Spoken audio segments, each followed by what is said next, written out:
This is Prepare yourself. an Infinity Bros. Prepare yourself. Spoiler warning.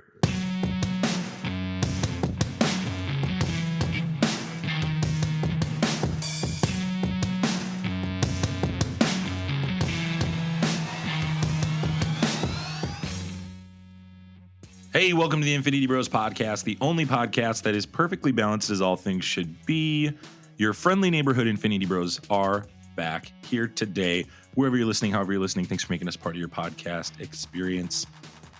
You heard it already, but this is a spoiler review. This is literally your last chance to get out. Okay, guys? Like there's no non-spoiler reviews on the front end of this. What are you even doing here if you know you haven't seen Spider-Man No Way Home You yet? are the Amazing Spider-Man 2 of listeners. If you are here right now listening to that part. Just calling people out already. Jeez. Yeah, we're here already. I got a lot of things to say today, and so does my co-host today, who is the biggest Spider-Man fan I know. We had to work around his schedule. He's coming straight from an overnight shift, but his energy will still be bigger than mine. It's Infinity Bro Isaac. Isaac, how are you? Yeah, let's go, buddy. I'm doing great. A little tired, but you know what? It's worth it to talk about this movie. Like, we've been talking about it, and we don't normally do this. We don't normally talk about what we're going to discuss on the podcast just so we can have better discussions. But we can't not talk about this movie. This movie was just crazy, just bonkers. So we got a lot to talk about, and we're going to try to keep it in 90 minutes. Some people have said that this could be a 4-hour episode. It could, but we got to get Isaac to bed. So, and we want, if you're a new listener, I'd love that. We want you to get a glimpse of who we are, but also maybe consider coming back as opposed to listening to a 4-hour podcast. But you could be driving on the road for your Christmas vacation right now. So if you are, Merry Christmas to you. Christmas is next week. If you're a new listener, we'd love for you to keep the conversation going with us. Email us at theinfinitybrospodcast@gmail.com.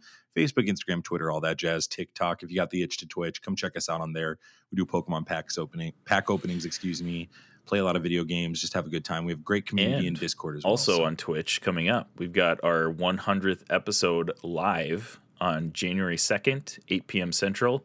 We are going to be doing our Stan Lee Awards, which is our top 5 movies, video games, and TV shows of 2021. So going to be lots of fun stuff, giveaways, and we're giving away our Infinity Gauntlet that we've been pushing all year. So yeah, if you're a new listener and this is your first time listening to us, just leave us a review. Even if this is your first time, you're entered automatically to win a signed Infinity Gauntlet by us. We'll send it to you. We'll ship it to you. And that's going to be our little New Year's Day gift. So we have about 70 reviews. We're looking for probably about 20 more, hopefully, maybe 30 more to get us to 100 to the 100th episode. But no matter what, thanks for being here with us. And we'll stop promoting stuff and start talking about Spider-Man No Way Home. It's the reason you're here. Directed by John Watts, written by Chris McKenna, Eric Summers, Stan Lee, produced by Kevin Feige and Amy Pascal of Sony Pictures. It stars Tom Holland, Zendaya, Benedict Cumberbatch, Jacob Batalon, Jon Favreau, Jamie Foxx, Willem Dafoe, Alfred Molina, Benedict Cumberbatch, Benedict Wong, They both have the first name Benedict. I've never I know. made that it's realization until now. It's a little confusing because I always see Benedict Wong on Twitter tweeting stuff, and I'm like, that's wild. Whoa. It throws me off every time I see it. I'm like, what the heck? Tony Revolori, Marissa Tomei, Angourie Rice, Arian Moed, Paula Newsome, Hannibal Buress, Martin Starr, Jake K. Simmons, and J.B. Smoove as Mr. Dell. I know everybody was begging and clamoring for him to come back in this series. That was our sarcasm, guys. There's a lot of other people that we were worried about. Since we've already spoiled it, Tobey Maguire, Andrew Garfield are also in this movie. Yes. As well as an interesting post-credit scene that is more of a trailer than anything else. But we're going to talk about a lot of things today. But first, we want to make sure that you're familiar with our rating system and how we rate things. Throughout the episode, we're going to rate things. So we want to make sure that you're familiar with that. So we're going to put that bumper right here. Here on the Infinity Bros podcast, everything is ranked from a 0 to 6 point scale. 0 meaning horrible, and 6 meaning absolutely excellent. So we're going If to put that all of the bumper right Infinity Bros here. rank something a 6, it gets an Infinity Step. We're going to give you 5 different Infinity Bros ratings today so that you get a good glimpse of us as a group. We are a group of 6 content creators that spend time together. We're buddies, but also we do a myriad of different content producing things. So make sure you check out all those things. But we're going to start with the biggest Spider-Man fan I know on the planet, the gentleman I sat next to the whole time that I felt like I was on a roller coaster with the whole time. Our hands were up. The wind was blowing in our face. We cried. We laughed. Amazing. We were angry. We were joyful and jovial, excuse me. So, Isaac, I will give you the mic. Give us your rating and review of Spider-Man No Way. Oh my gosh. I just have an open mic. I'm just like saying whatever I feel about No Way Home. I don't think I can fully express my whole feelings about this movie in an hour and a half, but I'll do my best to summarize it. There's no way around this. It's a 6 out of 6, and I'm cutting to the chase because this movie is just like we already discussed it at the front end. It's bonkers. 5 minutes in, and we already had the spoiler rating. So, like, I mean, if you made it to this point, get out of here. I don't know why you haven't watched this movie. Charlie Cox shows up in the first 5 minutes of the movie, and from that point on, my mind was being continually blown by everything that was going on in this movie. Like, this is probably the best Spider-Man movie of all time. I will say I do still like Into the Spider-Verse better as a Spider-Man movie, but live action, this is probably the best Spider-Man movie of all time. It's in my top 3 Spider-Man or MCU movies. Like, this could potentially be my top MCU movie. I gotta watch it a couple more times and get like more feels for it before I can make that declaration. I'm still on the hype of seeing it, but the way that the MCU put all of these actors and actresses together in this movie, I mentioned it, way before this movie came out. I was a little afraid that it was going to get muddled. I mean, we've seen it before. Spider-Man 3, Amazing Spider-Man 2. They threw a bunch of villains in those movies trying to, with Amazing Spider-Man 2 especially, it felt like they were just literally throwing spaghetti at the wall and hoping something stuck. And I was a little afraid that's what they were going to do with this, that they were going to fully play on all of the nostalgia of these characters coming back, but they made it work. And they did not only make it work, they knocked it out of the park. Like, they hit a home run grand slam with this movie. Willem Dafoe, like, that dude deserves like even an Oscar nomination for his part as the Green Goblin in this. He's probably better in this movie than he was in Spider-Man. Like, the villains played everything perfectly. They spent just enough time on each of the villains and on Tobey Maguire and on Andrew Garfield, but not overshadowing Tom Holland and the main characters in this movie. It is not a perfect movie. I think there are some things that I wouldn't even say they're little teeny tiny nitpicks. So there were some corny parts, there were some cheesy parts, but it played perfectly into this movie. And I could not be more happy about this movie as a Spider-Man fan. 6 out of 6. I absolutely loved this movie, was blown away by it. I could talk all night about this, so I'm gonna let you go ahead and give your review first, Max, and then we'll dive We got a lot of reviews specifics to get through, so I'll try to get through them quickly. I'll edit. I just wanted you to know. So thank you. Robbie Sauter. So nice. Robbie Sauter says, this is a movie that not only lived up to the hype, but surpassed it. The filmmakers completely understood who Spider-Man is and made the movie with the moral belief in mind.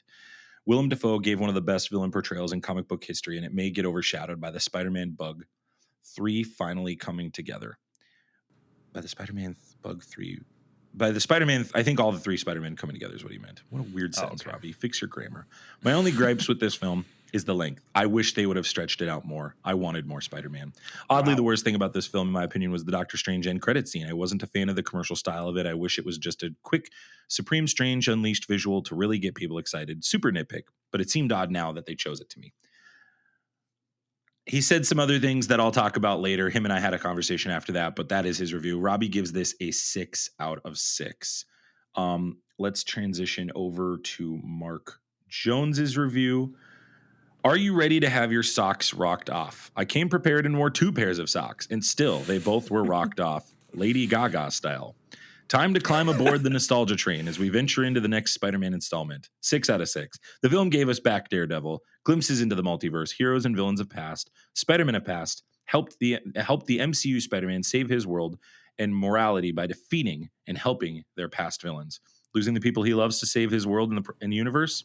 What's next for our Peter Parker? That's a great review, Mark. That was awesome. That was exactly. That was good. That was really good. You should read that review. for TikTok. That's. I'm going to save Jared's for the end. I'll go next.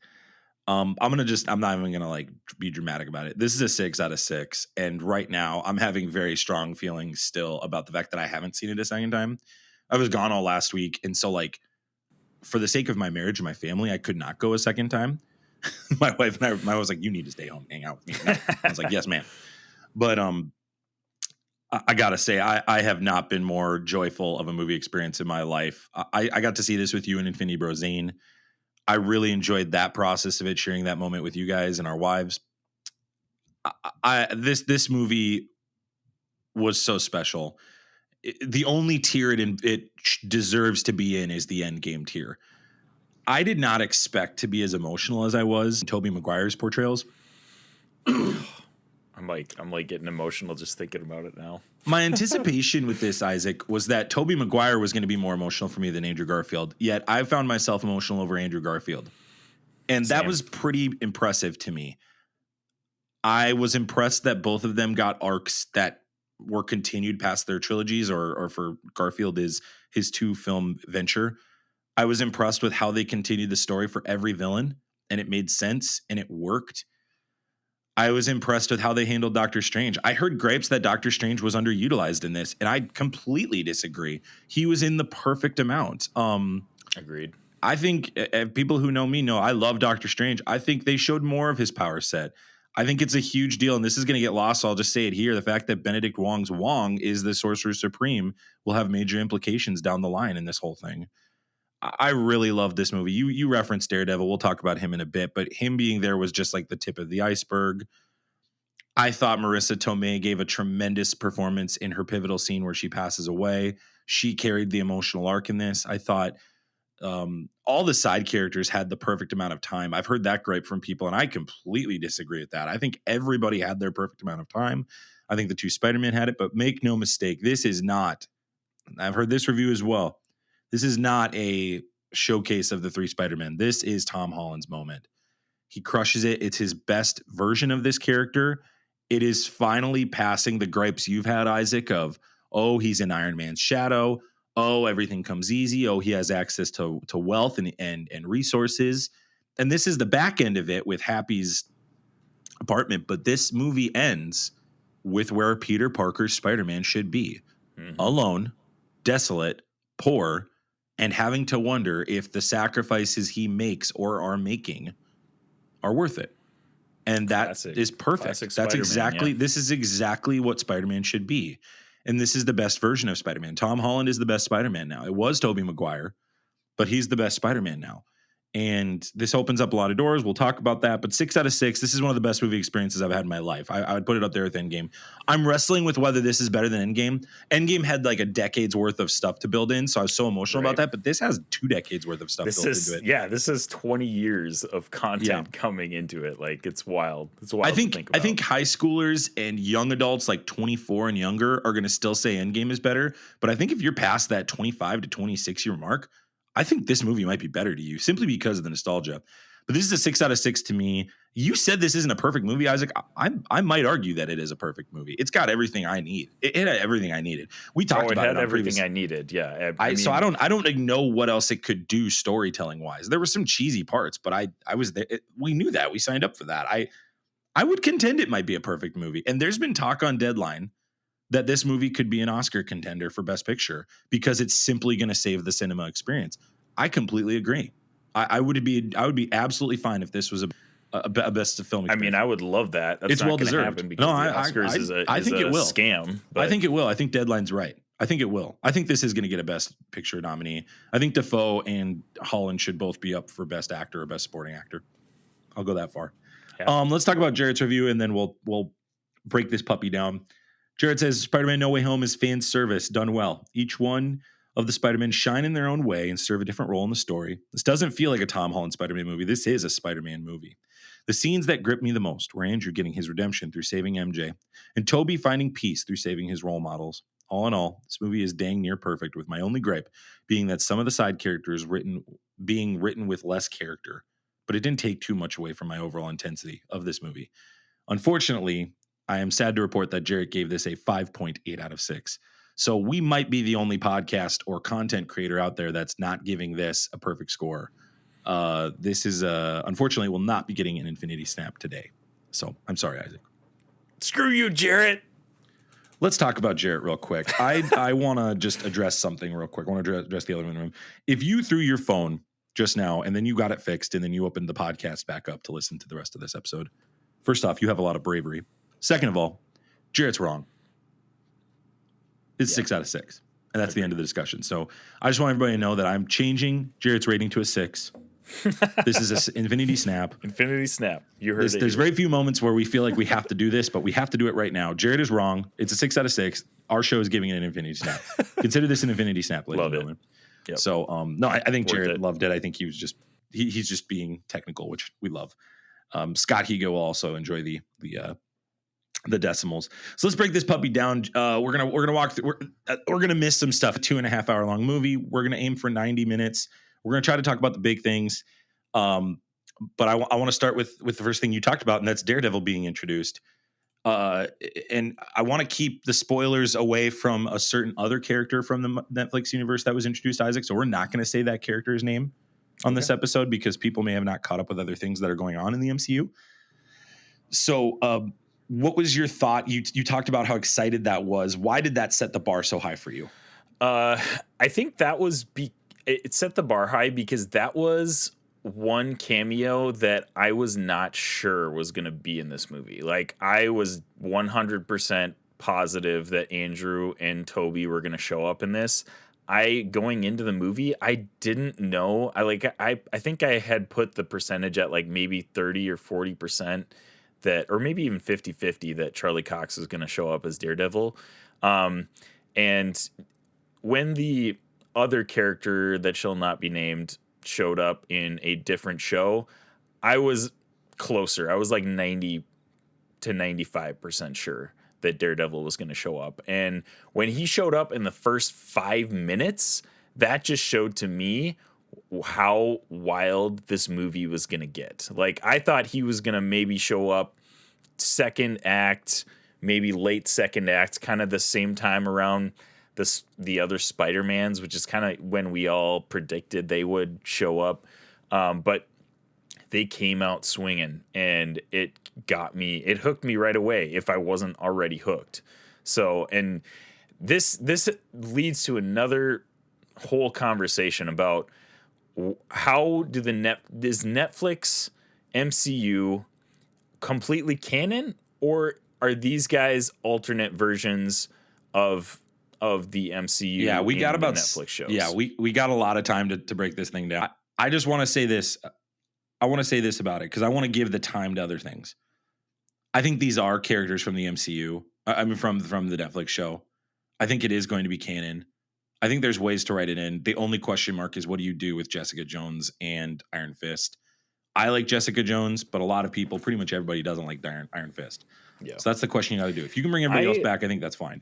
Honestly, I don't think you have to bring everybody back. Like, I think it's fine. You bring Daredevil and some of his supporting cast, possibly Jessica. You don't even have to bring anybody back. Maybe Punisher is the one that you have to bring into, since everybody kind of collectively loved John Bernthal's Punisher.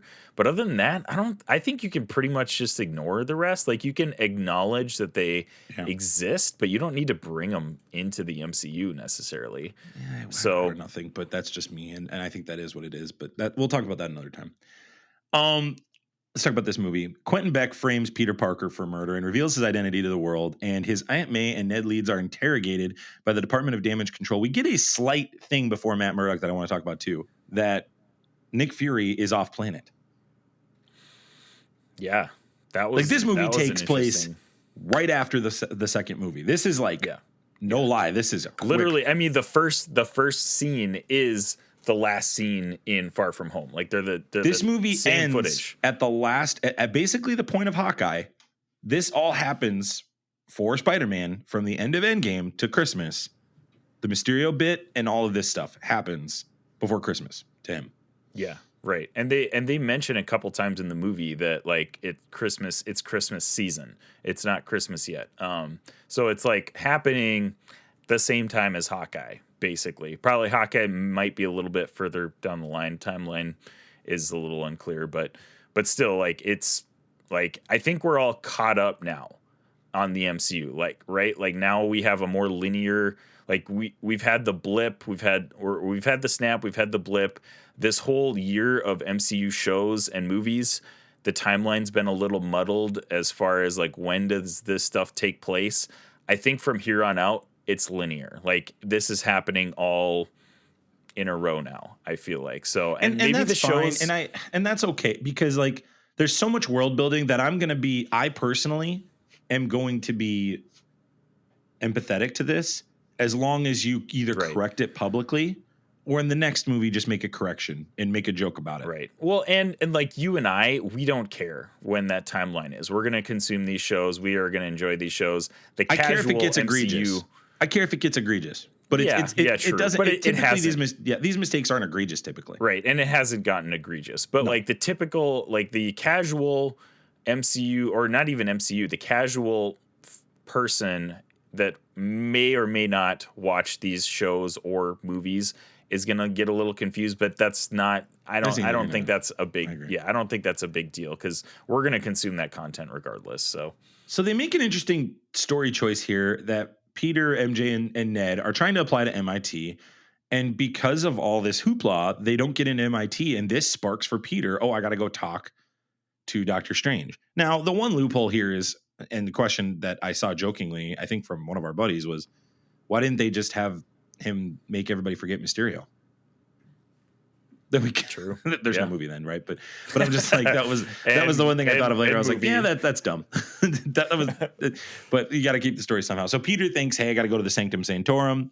He visits Doctor Strange. That's where we learned, and I talked about this earlier. We're not really going to break it down. We'll talk about this on the Doctor Strange movie review later, and maybe episode 100. I think we're going to be talking about some of this in episode 100. So make sure you come back to hear more of our thoughts. Absolutely. But Doctor Strange reveals that he's not the Sorcerer Supreme. So Wong has been doing all the hoopla from that. I mean, that's also why in I guess post snap. Well, and in Shang-Chi, that's why he's the one that grabs them, not Doctor Strange. Right. Mm-hmm. Because that was a question. It was like, why is Wong doing this instead of Doctor Strange? Exactly. It's because he's the Sorcerer Supreme. I thought that was just interesting. Strange suggests that a spell would make people forget that Peter Parker is Spider-Man. Wong obviously warns him against it. He gets permission from him because Wong says, just leave me out of it. And Peter constantly requests all these alterations. So he's like, hey, make it so my aunt remembers him. Hey, MJ, hey, Ned, blah, blah, blah, blah, blah, blah, blah. Side note on that, though, like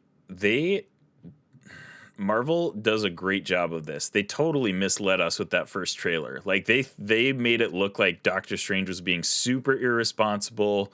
Like he was just like flying by the seat of his pants. They even had a different line by Wong saying, don't cast that spell, which he did not say. And then it's a wink in the movie. Yeah. So, and then like we come into this is exactly what I thought was going to happen. They totally misrepresented that whole situation. Doctor Strange is he's still his cocky self. Like he knows he can do this spell, right? Like he suggests the spell, but he's being a lot more conscientious of the repercussions of the spell than we were led to believe. In that, I also liked the line of, "Do you remember the party where him and the original Sorcerer Supreme met?" in the movie, whatever that location, whatever location that was. He talked. Do you remember that event? And he goes, no. And he goes, see, it worked. So I was like, Yes, oh, that's that was really funny. great. Like it makes me wonder, like how many forgetting spells has Doctor Strange did. Yeah, that also leaves exactly. open too, though, Isaac. And this is a complete side note, but this is Max flying, and I'm sure Mark thought this too, actually, because Mark and I tend to think this way. This is how the X-Men can live in this universe. Absolutely. Yeah, definitely. This is if they want to not go multiverse, this is how they can live in it. So and this spell doesn't work. He contains the spell, but he kicks Peter out when he realizes Peter didn't go talk to MIT, which I thought was hilarious and brilliant and awesome. That was so funny. Yeah, and this Isaac, for us, because you and I went together, I'm not lying to you. I have not laughed harder in a movie than I did in this movie. This is the funniest movie I've ever watched. It was a hilarious movie. Like I'm talking, I was laughing as much as I do in a classic Dumb and Dumber, Christmas Vacation. Like I'm laughing as much in this movie. And it's because of lines like this.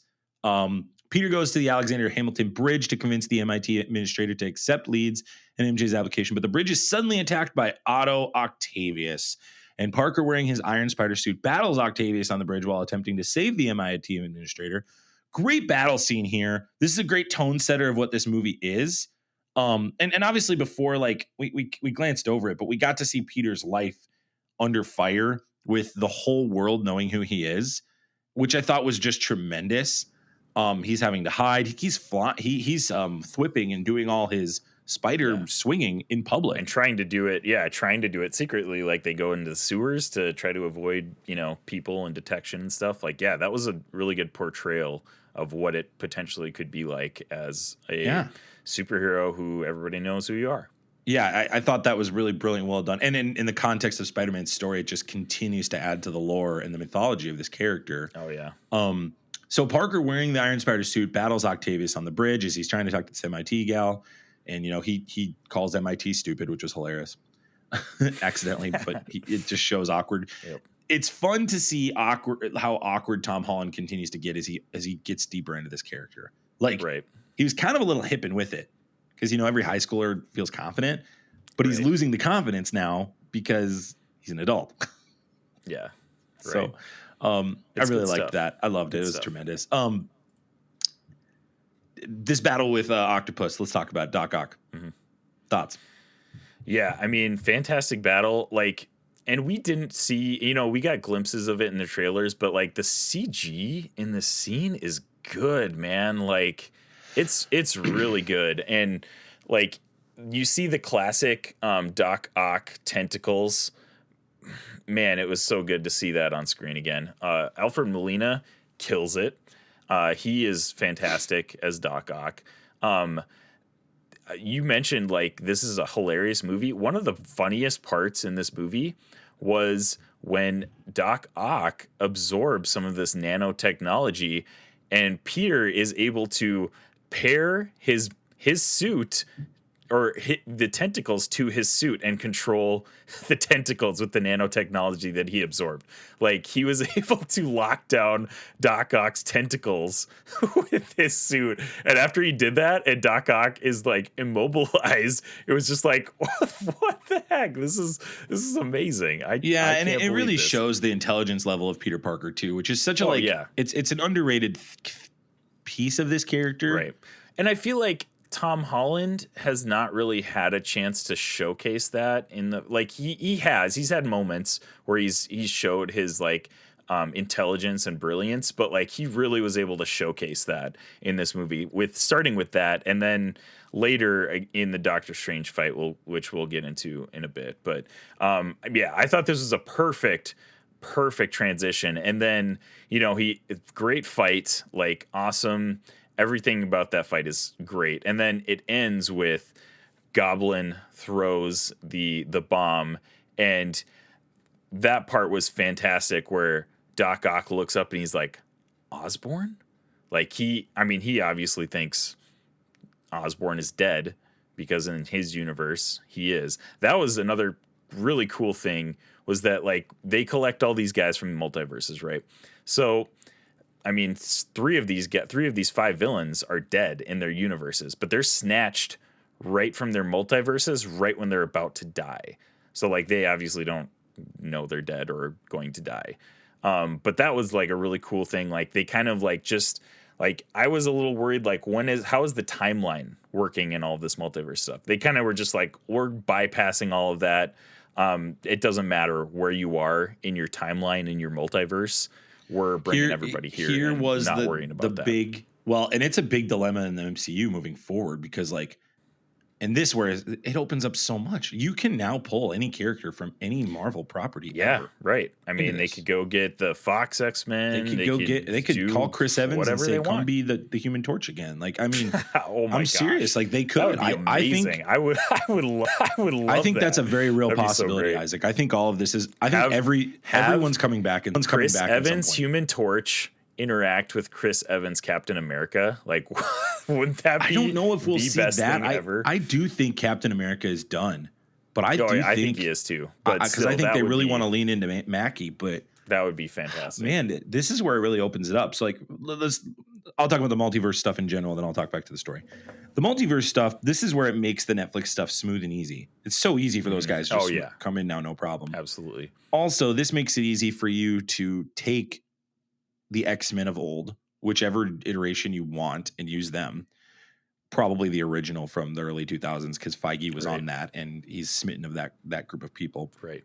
Well, I mean, even, like you said, you can pluck the ones you want. Like, Days of Future Past did a great job of that. Like, they were like, hey, McAvoy, Patrick Stewart, Ian McKellen, and Fassbender, they're all fantastic. Let's just use those guys. Like, they could pick any of those guys and, play them however they want with this. I think that's what's going to happen. I think that's what this movie showed. And this was Sony's showcase of their thing, but Feige's now got to be foaming at the mouth of, like, the big Avengers thing has to be assembling every multiverse. I think it's got to be Secret Wars. There's no way it's not Secret Wars now. I would almost bet a small sum of money that Hugh Jackman's coming back for one movie. And so are all the original Fantastic Four. Don't tempt me. I think that's all on the table right now, and I think, like, this movie proved it can be done. Let's talk about how they build the story in this. This is brilliant. I cannot praise this movie enough for this choice. It all made sense. It was all coherent. They made shifts to every character that needed shifts. So Molina is aged down. They de-aged him. They used the de-aging technology the whole movie, and he looked great. He looked great. Fantastic. Defoe is de-aged. He looks great. Looks basic. They both look basically the same. Defoe looked a little older, but Molina looked great. I mean, they both look tremendous. But Defoe's like a crazy dude, so, like, his look was perfect. Like, Lizard looks exactly like Amazing Spider-Man 1. He looks great. Sandman, they kept him pretty much Sand the whole time, which I thought was great because in Spider-Man 3, that was so tough. That was so tough to do CGI-wise. I really agreed with the choice. I actually think they used archive footage, Isaac. I think they used footage from filming of Spider-Man 3. Because there were some shots that looked a little wonky. Like at the end and I'm fast forwarding now, but when they all disappeared back to their universes, I think that was a shot from Spider-Man 3. I don't think that was a new shot. You don't think Thomas Hayden Church did any shooting for this? I think he did, but I think they took a lot of archived footage of him, like, looking at his hand and stuff from the old movies. You're not wrong. It looks very similar to. He looked just so. Either he's aged great, or they de-aged him again. He was a little different because I think the old footage could be used for the context of his character. But Jamie Foxx is where I thought Jamie Foxx shined in the context of the other four. Defoe obviously is that they did hit to his character like that. Yeah, that was Defoe. Fantastic. Defoe was the top dog because Defoe had to carry the big arc of killing Aunt May and really making Peter choose the life he wanted to live moving forward.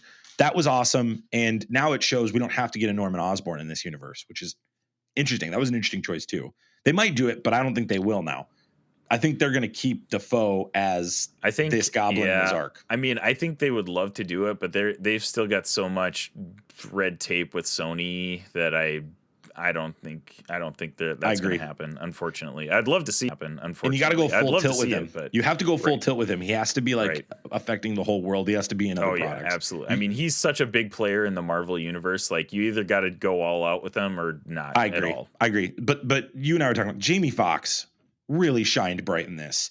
And I agree. The changes they made to Max Dillon, the character, and we have spoken on this several times in the Amazing Spider-Man 2. The problem with Amazing Spider-Man 2 was not Andrew Garfield or Jamie Foxx. It was everything else. literally everything else. It was everything else. And it was the scene of him trying to save Gwen is the best part of that movie, and it's emotional. And for Jamie Foxx's character, he was a badass in that movie. I will say, like, I didn't mind his Electro. I didn't like the blue look. But no like one did. The visual effects in Amazing Spider-Man 2 still hold up. Like that movie could have been so good if they had rewritten the whole script. Well, you mean if Kevin Feige had been in charge of it, that's what would have happened. Yeah. No, awesome. This gives Jamie Foxx a chance to flex his muscles on this character.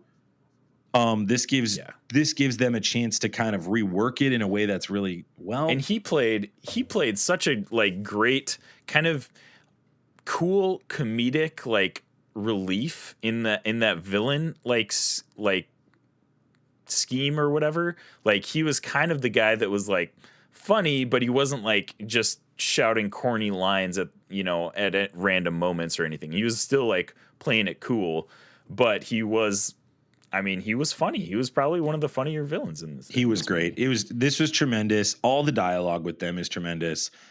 Tom Holland's Spider-Man catching them was tremendous.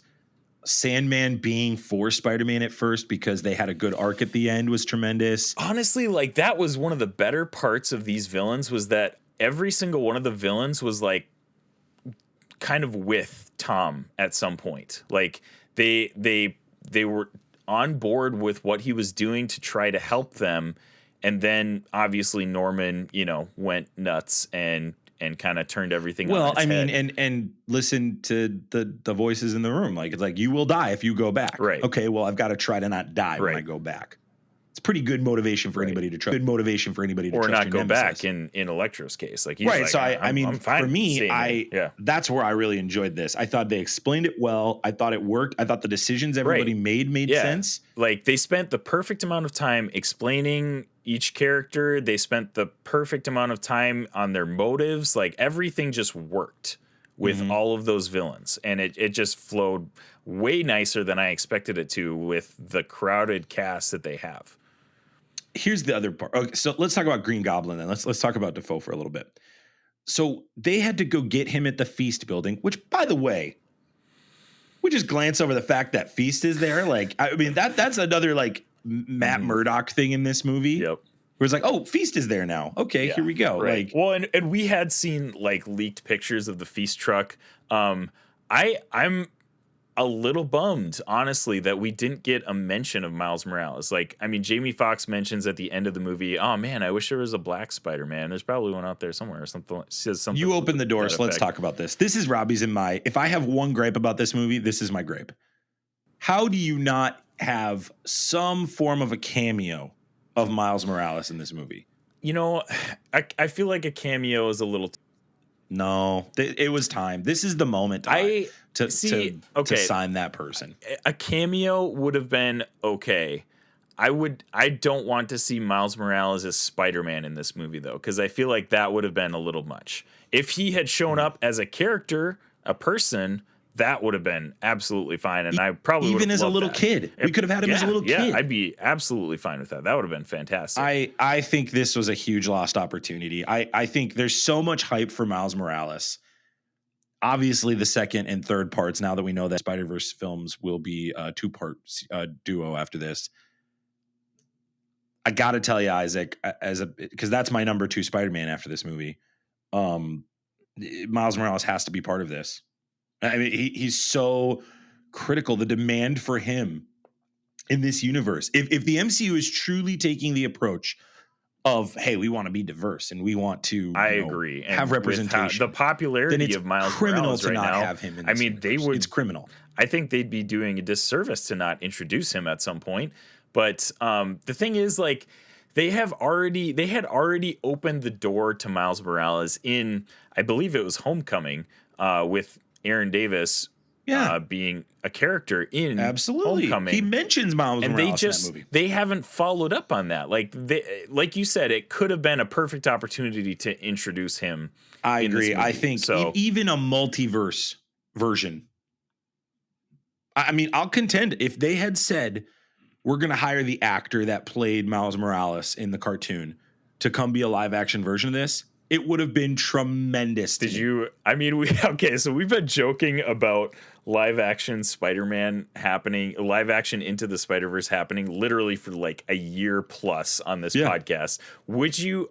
How crazy would it have been if we had cartoon Miles Morales as a character in this movie? Like, this movie is so that would have been. This movie is so bananas. It's so off the wall that it wouldn't have mattered. It wouldn't have mattered. And people would be like, no, the nostalgia of the previous characters is what needed to be the focus. I'm sorry, guys.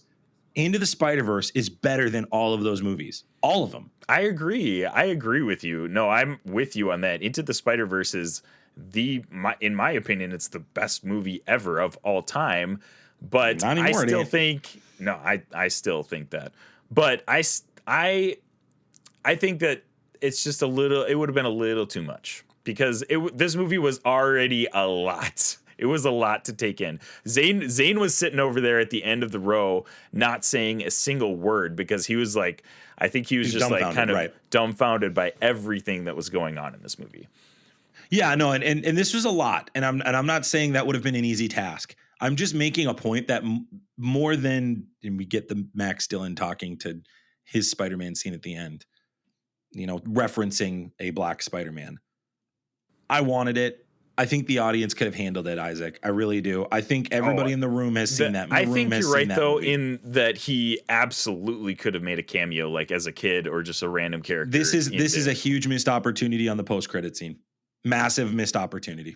It's the flaw of this movie. And Robbie said that as well. That was his big gripe. I think this is the moment. This is the moment to do it. And if you're Amy Pascal and Sony, you got to continue to fight to stay in this MCU.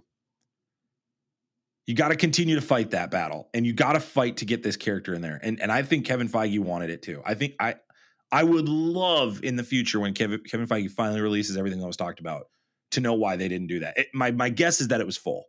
It was too full. And I'm sure some people listening think that. But for this is the only time you're going to get this Spider-Verse movie. Mm-hmm. Why would you not? Like with bringing that reference from Jamie Foxx and with bringing Feast in. Oh no, I'm sorry. My question is why? Why didn't you? Because you already had those two references, Strange imprisons Osborn with the others, and then prepares a spell contained within a box that will send the villains back to their respective universes to meet their fates. So this was the MacGuffin of the movie, excuse me. Sorry, it's an MCU movie, so it is kind of an episode. Because that was a big question we had, was what the heck is this box about? Great item. Another great plot device. I thought, is it a cheap MacGuffin? Sure, but like, it's a kill switch. All we got to do is press the button. Yeah, totally. And Peter has astral projection, his astral self pulled out of him by Doctor Strange, and his spider sense prevents Doctor Strange from grabbing the box. That was one of the best parts in this movie regarding Tom underrated. Holland. That was amazing. And that was, we saw a special showcase of his Spidey sense in Far From Home at the end, when he's going through the hallway. Yeah. But like, his spider sense is something in live action that I feel like hasn't been emphasized. So I love that they are making it a thing in the MCU. He has the squiggles over his head. Oh my god! When he's in astral projection. Did you see that? Yeah. It was the same as the comic books and Spider-Man Into the Spider-Verse. And the way like, so Strange is trying to get the box, right? Like he's like trying to grab it, and Tom Holland just like swims back to his body. Oh, so great. Oh my gosh, that was hilarious. And there's a huge fight. He pulls him into the mirror dimension. This is tremendous CGI. Yeah. Tremendous storytelling, and this is a morality fight. Now we're getting into the nitty-gritty of who Spider-Man is. Spider-Man has to make the choice of, and I'm not going to lie to you, Isaac, it logically makes Doctor Strange is not a bad dude for saying, "Oh no, back. What are you doing?" No. Yeah, Doctor Strange is a very logical, black and white, cut and dry kind of guy in the comics and in the MCU. Like he's like, all right, well, they got to go back to their universes because like, we're gonna die. They die. We'll die if they don't die. We're gonna tear apart reality if these guys stay here. So yeah, they can sacrifice for the greater good. Like Doctor Strange is thinking big picture, obviously, because he's a big picture guy. Spider-Man I mean, this, like you said, this is classic Spider-Man mentality. We're going to try to save everybody, regardless if we fail or not. Like, these guys deserve to be saved and given a chance at redemption. And that was, I feel like this movie, like, redemption is a huge, huge piece. Yeah. As we see later with Andrew and with Toby. But man, they are hammering the key aspects of Spider-Man into Tom Holland, and we've gotten glimpses of it in the first two movies, which are fantastic movies. This is the movie that solidified Tom Holland as the best Spider-Man to me. Like, Yeah. this is it. Like, he finally, and I have had this qualm with Tom Holland's Spider-Man, is that the stakes are not high because he has Iron Man to back him up, and he has The Avengers. well, yeah, that too, but he has really no motivation because we know nothing about Uncle Ben before this point. But guess what?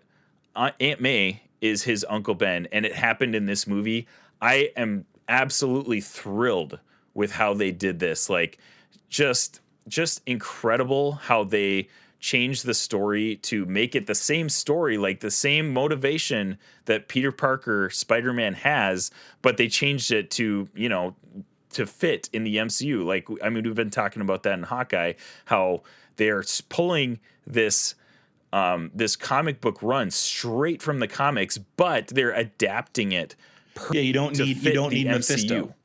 You don't need Mephisto to make the one more day story arc. Yeah, carry value. It was just perfect how they fit this into the MCU. And this is the icing on the cake. Tom Holland I think he's the best Spider-Man now. Like, I do too. I was still holding on to Tobey Maguire and nostalgia. Love Tobey Maguire.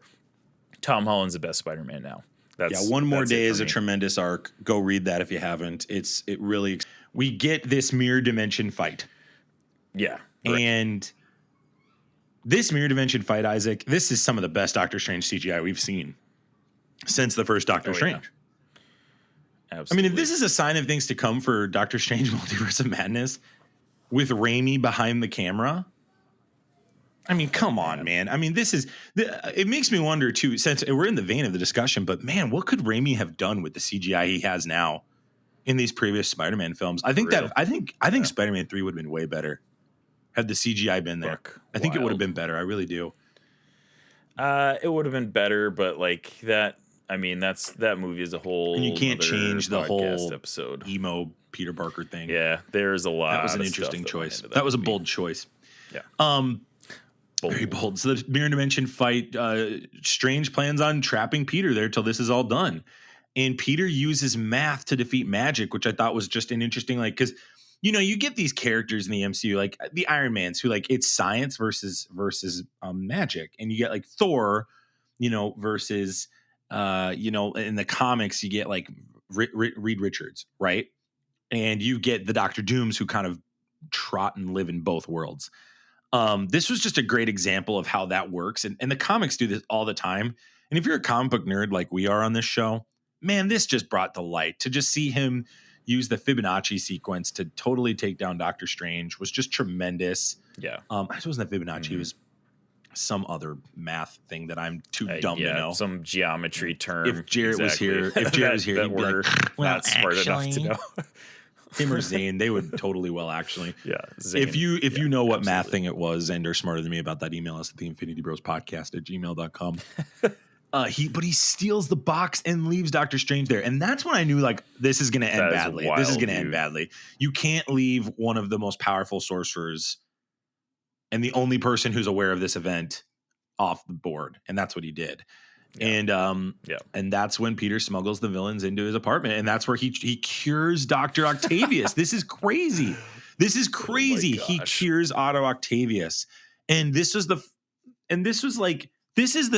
part of the story, because like I was trying to think around myself, like, first off, how are they going to escape Doctor Strange's prison was the first question I have, and second of all, the trailer gave you the Civil War Spider-Man Doctor Strange vibe. So what are they going to fight about was my question.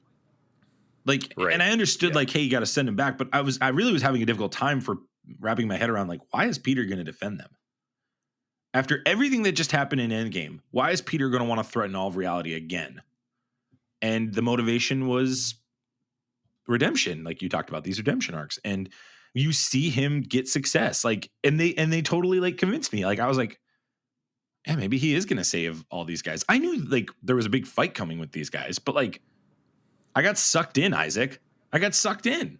And that's great storytelling. I thought they did a great job here. Exactly. And Dylan's about to be cured, and then Osborn flips the script and totally convinces them to leave. The fact that there is compelling storytelling for 5 villains is just incredible. Like it's just how well done they did. Yeah, I agree. It's incredible. And the blessing of this movie is that it has 8 other films to back it up, just like the MCU does. Yeah, right. And now they're all canon to the MCU. Which is time out. Fantastic. Oh my god. Time out. Bully Maguire is Spider-Man now movie. canon in the MCU. He's canon in the MCU. Think about that. Feige, you SOB. Paul Giamatti as Rhino is canon in the MCU.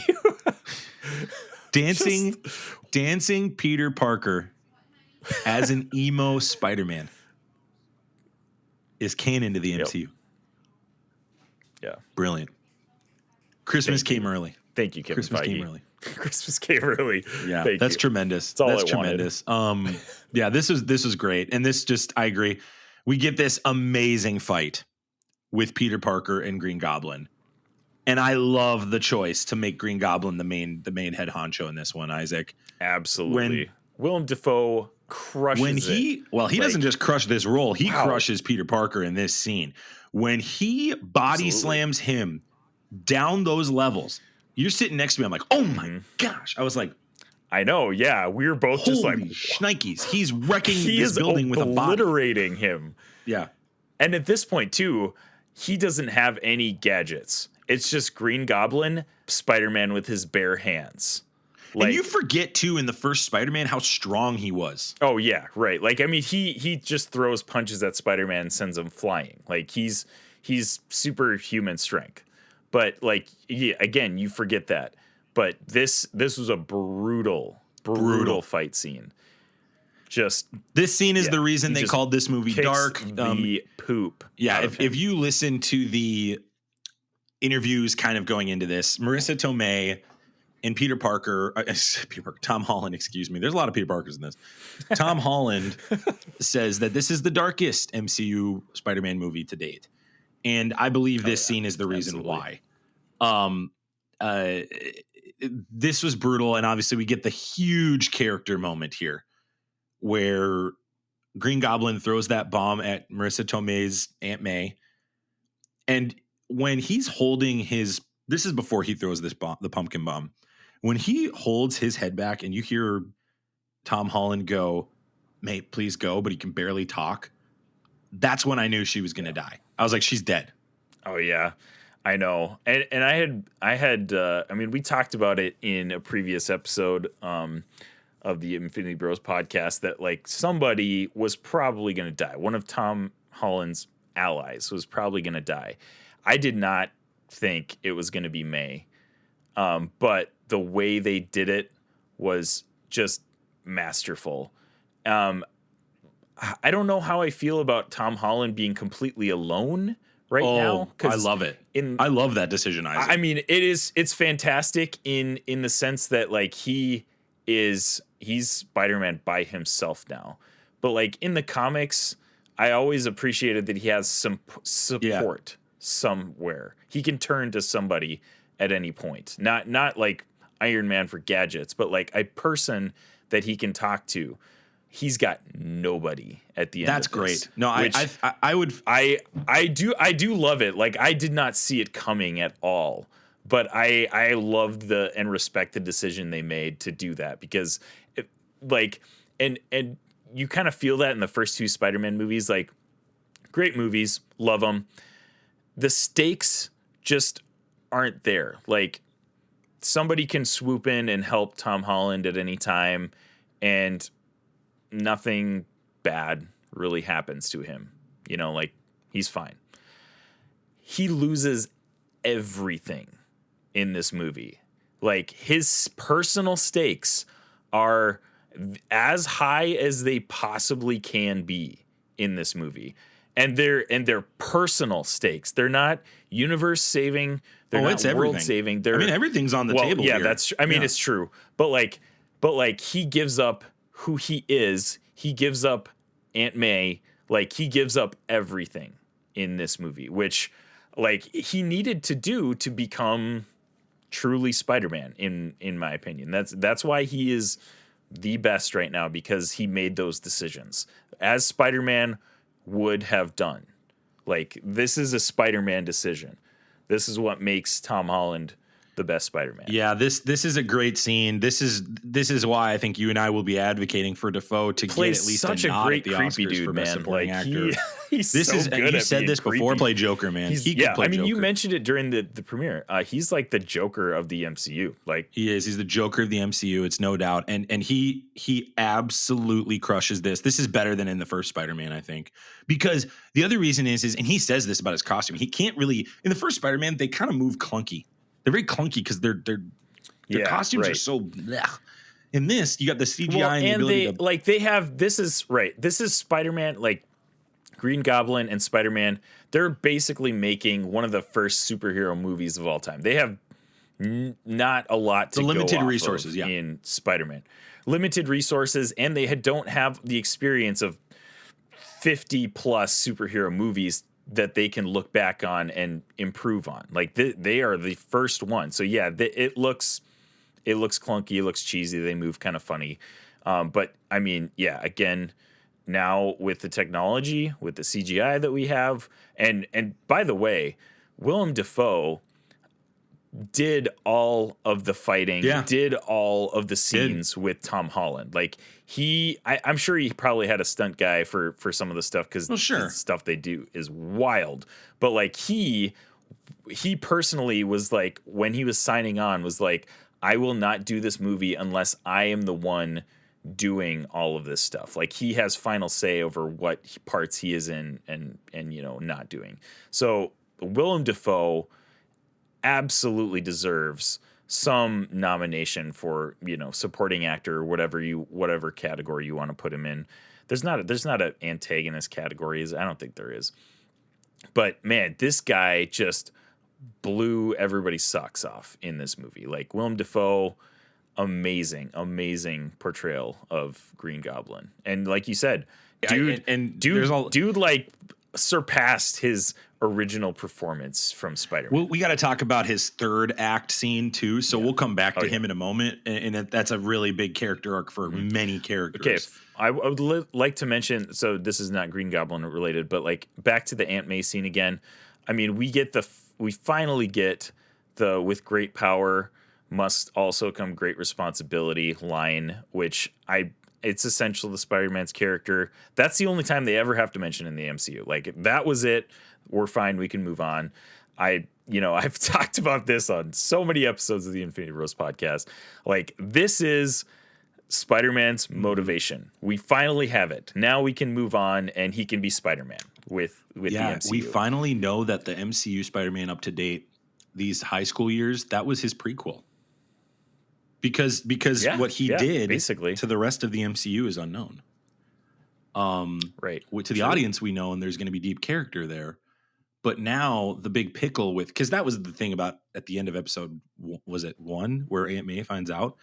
Everybody's like, "Are you kidding me?" Like, we were you were a little flabbergasted about that. I remember we didn't have a show at that point, but you were like, "I don't know how I feel about that." And now you can turn the table back. You have the depth. And the Uncle Ben joke that you've made. You and I have joked about this, how you want Uncle Ben to die on screen again, or you wanted to see that in some capacity to get that arc. No, I've never said that. I said, all we have to do is reference him. Yeah. We need some frame of reference of why Spider-Man is what he is. He's not. We don't need to with all due respect, another Uncle Ben flashback. Uncle Ben's not important in this universe. He's not important. No, he's not. And that's fine because of what they did in this movie. But up to the point, that was... Up until this movie... It was a problem. Now it's not. I think a lot of people, what they did in this movie fixed Marissa that. Tomei has been on the record of saying in rumors and reports that she was not thrilled about her arc in this movie. With all due respect to Marissa Tomei, interesting. I don't care what you think because absolutely we needed you to do this. Somebody had to be the catalyst for this. For her, she probably just wants to continue playing Aunt May in the MCU. Well, it felt cheeky, that's probably. Well, and let's talk character arcs here real quick. Her whole plot device in this movie was to force Peter to make a probably irrational decision to save these multiversal villains who were bad, more than likely. And even after Defoe kills her, she's fighting on behalf of the morality of the subject. Now, Max Mosier, and I'm not speaking for you, but I'm speaking for me, I love it. I love that to the end, you fight for what's right. And that's what makes Spider-Man who he is, and that's what makes the people around him who they are. But logically, as an actor, defending your character's arc, I could see where Marissa Tomei could go, this doesn't make much logical sense. And to that I say, there's a big MacGuffin box that's a kill switch for the multiverse with Ned Leeds holding a sling ring and all this crazy ish happening around us. I don't really care what you think of your character arc. This was so needed, Isaac. This was so needed. It was so emotional. Absolutely. We were emotional watching this. It felt like the beginning of Spider-Man. It felt like this is the start of a new thing. Absolutely. There's no way, by the way, Yep. Tom Holland is the Tony Stark of this universe now, because he's now got them right where he wants them financially. He can do whatever he wants moving forward. They need him. As both like, of them need as Tom Holland, not like as Spider-Man. I think like, Tom Holland, the actor, actor, has Kevin Feige and Amy Pascal right where he wants them as an actor in terms of contract negotiations. Yeah. There's the demand for him back is so big. He's the reason this movie exists, because a year and a half ago we thought we didn't know if this movie was going to happen, and it looks like based on how this movie turned out that a lot of people along the way didn't know if this was going to happen. We'll talk about that on future episodes probably, but yeah, this was so deep.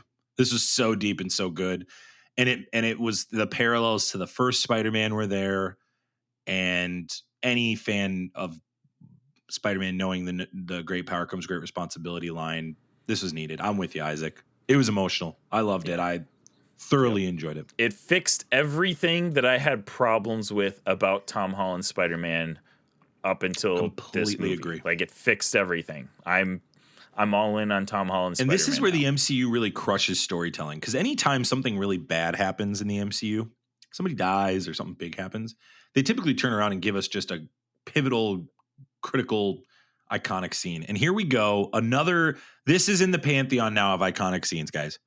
Ned Leeds has a sling ring, and he opens the portal, and the first thing you see, and Isaac, you about jumped out of your seat sitting next to me. Okay. Before you say anything else, I don't know if you remember this, like what I was going through during this part. I was sitting next to Max. Max is on my right side. He opens. He says, "I want to see Spider-Man," or something like that. He opens the portal. I want to see Peter Parker. He wants to see Peter Parker. Opens the portal. We see a figure, which we all assume is Spider-Man. It turns around, and immediately I knew that was Andrew Garfield's lenses on his Spider-Man costume. And I turned to Max and I was like, "It's Andrew. It's Andrew. Andrew is here." And sure enough, he starts walking forward, and it's the Amazing Spider-Man 2 costume, which is arguably probably one of the best Spider-Man costumes we've ever seen in live action. Fantastic costume. But he comes in, and at that point, everybody in the theater is freaking out. We had a great theater, by the way. We didn't. I don't think we mentioned that yet. We had people clapping. We had people clapping. We had people cheering. It was appropriate cheering, because this is difficult to do. This is difficult to navigate, because you'll get to some to do. This is difficult to navigate because you'll get to some theaters and they just cheer literally with everything happens. Yeah, I get you. Exactly. At Endgame, that's what happened. Everybody cheered for everything, so I missed a ton of lines. But I love the experience, but like it did hold me back in some senses. This was not that. They laughed for the perfect amount of time. We were like throwing our hand at time. we were like throwing our hands up in the air with everybody. There were Like, times it where I felt was just like, yes, clapping.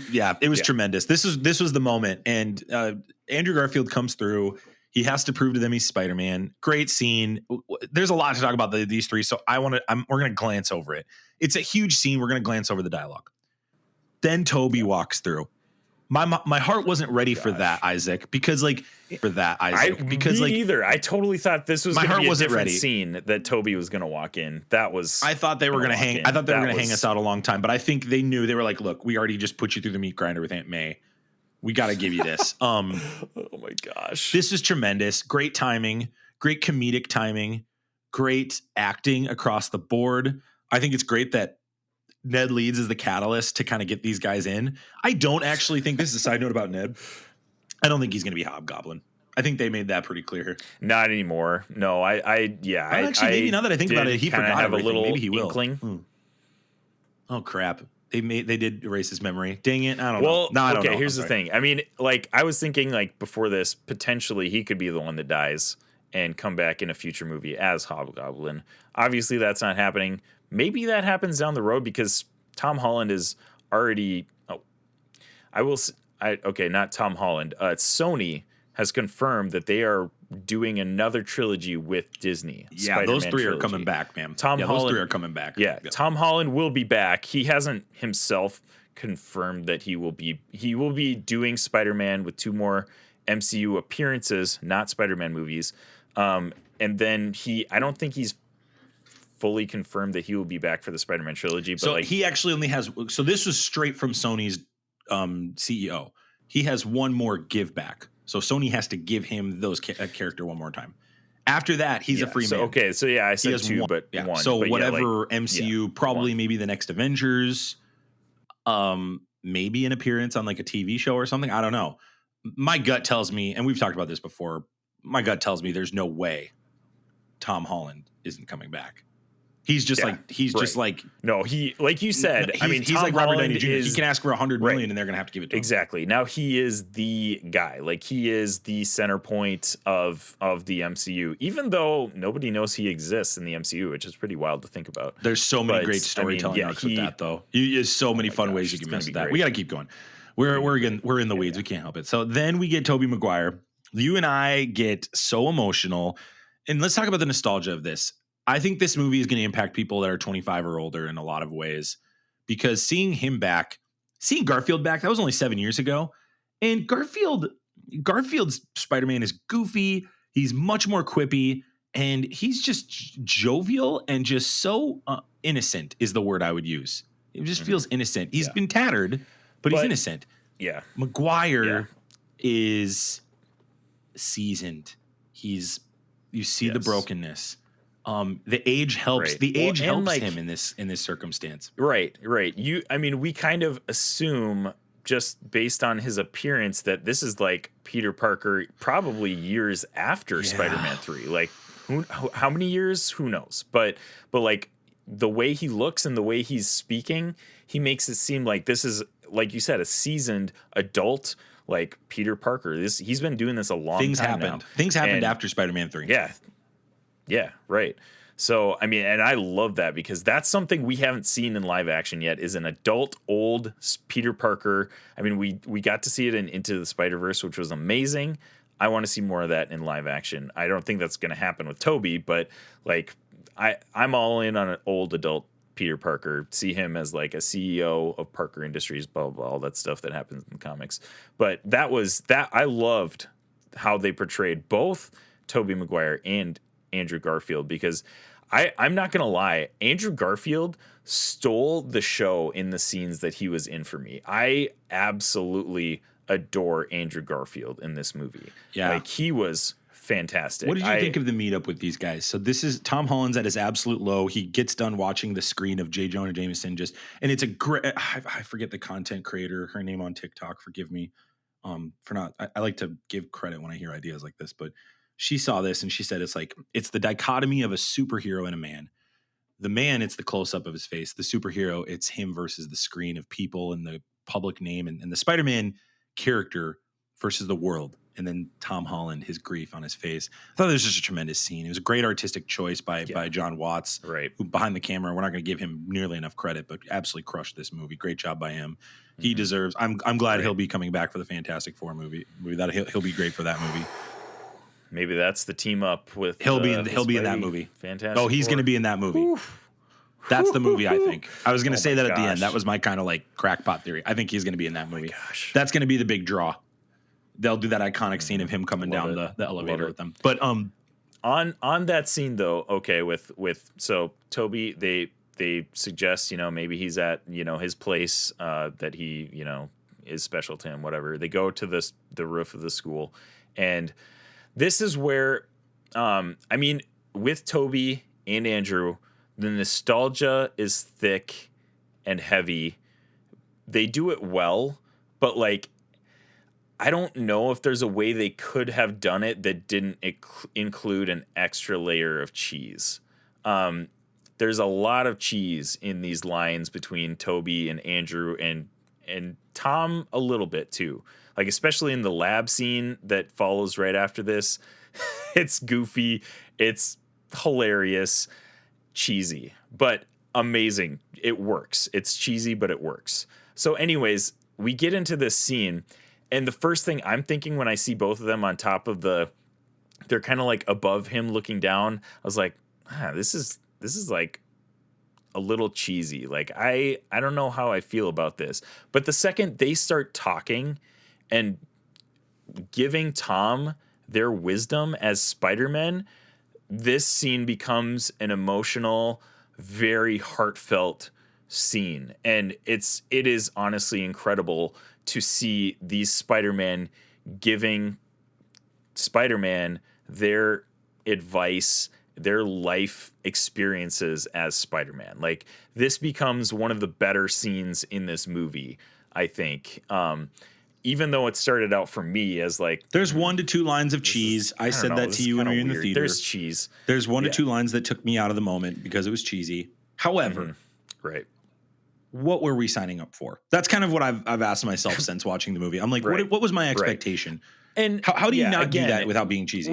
With Tom with Toby and Andrew coming back, how do you do it without cheese? Like, I don't know if there is a way that you can do it without cheese. The whole bit, this is the bit. Right. Like, it was unable to be done. Right. And they took it and they played on it the way they should have. Like, I agree.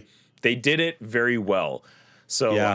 I think Maguire was more reserved coming back in this because he had it felt to me like he had way less to say, but he showed it.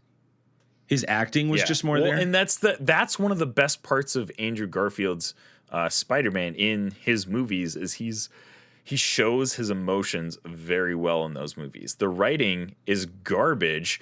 Andrew Garfield is not a bad Spider-Man, but the writing in those movies is garbage. But he's a good Spider-Man because he can express his emotions very well, which Toby. See, I don't know. I don't know if I agree with that. I think Toby was showing some seasoned grizzle. I felt. Oh, in this movie, no, I was speaking the previous to films. Like yeah. I think that was Spider-Man. That's the bad way to do in cheese. Spider-Man 3 it's rough. So that's right. That's bad cheese, which has become iconic. So we're ironically Spider-Man iconic. 3, but ironically iconic, exactly. But I mean, and you nailed it though. Like, Toby comes across as this seasoned adult Spider-Man, and like Andrew is able to like express his emotion for like, and Andrew is a broken Spider-Man. Like, he lost the love. Let's talk about this. Hold on. So I thought that he was going to talk about Uncle Ben too. Yeah, but he didn't. I thought that they both were going to be like, "Yep, we lost both of our Uncle Ben," but they leaned more into I Gwen. love that. Brilliant choice by Sony. And this is where I've got to give credit. All the Andrew stuff, they leaned into the bad. They made fun of the bad. They did. Jamie Foxx makes fun of the way he looks and the way he acts. When they're quipping on the bridge. Andrew Garfield's like awkward. He's the most awkward of the three. They leaned into the bad, and it was so good that they chose to not only keep all three stories relevant and canon, but to make it so that Andrew Garfield that death with Gwen Stacy is so much. It was already amazing in the terms of weight. That scene got a million times better this movie. So I know we're I said skipping this ahead. to you before the podcast. Hold on, let me finish this. The Amazing Spider-Man 1 and 2 now are actually good movies. I'm saying it. I'm going out loud. I'm saying it. They're good movies now because this matters. Because these movies had an ending. The Amazing Spider-Man, the problem with that was like, oh, we didn't get a good ending with these characters. No, we did. It is. Now they can be done with it if they want, or they could continue on it. And I really appreciated the storytelling choice to lean into Gwen Stacy's death. Absolutely. Multiple references to that. And this is, I'm playing off of what we're talking about here. I mean, one of the, probably for me, the most emotional moment in this movie was when he was able to save MJ after Tom Holland gets knocked out of the way. The way that I thought she was dead, Isaac. Oh yeah, I thought after she was dying. Tom gets knocked out of the way, like you're like, oh my gosh, like is she gonna die? Is she gonna be another casualty of this whole thing? Andrew Garfield gets redemption from his Spider-Man movies by saving MJ, and the interaction that MJ and Andrew Garfield have at the end, just I was already like emotional after seeing that, but like Andrew is like totally busting up. MJ's like, are you okay? Like she just got saved from falling to her death, and she asks Andrew if he's okay, and he's like, yeah, you know what? Now I'm okay. It's sure it's still sad, but like you almost get a sense of like closure a little bit. Yeah. It's sure it's not 100%. it's not like no, it's not a he's little not bit. It's a getting Gwen lot of Stacy it. back, obviously, but like he gets a little bit of closure for that moment, and the redemption. Just man, that was my one. That probably is my favorite part in that movie, honestly. Just completely agree. Incredible. I don't agree that it's my favorite part, but that's subjective. But the arcs here, to continue the arcs of what was built, I did not expect that. I thought they were gonna have to kind of figure. And I was okay. I understood. I was like, you can't really change what was done. Right. Well, and like you said, they leaned into everything that had happened in the previous movies. They didn't retcon things. They didn't that was wild. Explain stuff away. They're like, no, those movies happened. This is their story, and they are in the MCU now. So like, and I would have thought that the Sony would have wanted to maybe change Amazing Spider-Man 2. I thought I personally, that was my fear going into this, and not even a fear. That was my thought. I guess I wouldn't have been mad if they had done that either. Right. Well, and seeing Jamie Foxx, you almost wondered if that's what they were going to do, because he looked legit in this movie, not like a big blue whatever he was in Amazing Spider-Man 2. So you wondered that for sure going into it. Like, are these guys, are they just playing the multiverse thing and totally changing everything about these villains, or are they truly from their universes? And the fact that they were truly from their universes was incredible. Great. Let's talk about all the quips and just let's just pull it all together. So this is before the battle and the science scene. Let me make something very clear.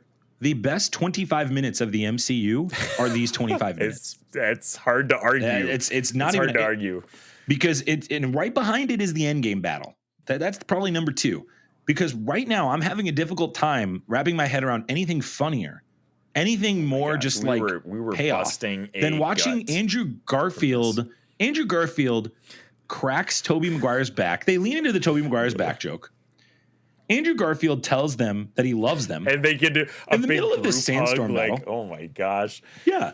They hug at the end. I mean, the emotion, Isaac, of just these three being together, it just meant something to everybody involved. And side note, I mean, we could talk probably a half an hour just on this fight scene, but like when they all go and kind of fight a little bit, they kind of reconvene and meet up. They have the classic like Spider-Man's pointing at each other type of thing. Oh, totally. And it is. And they did it all. They lean into meme culture.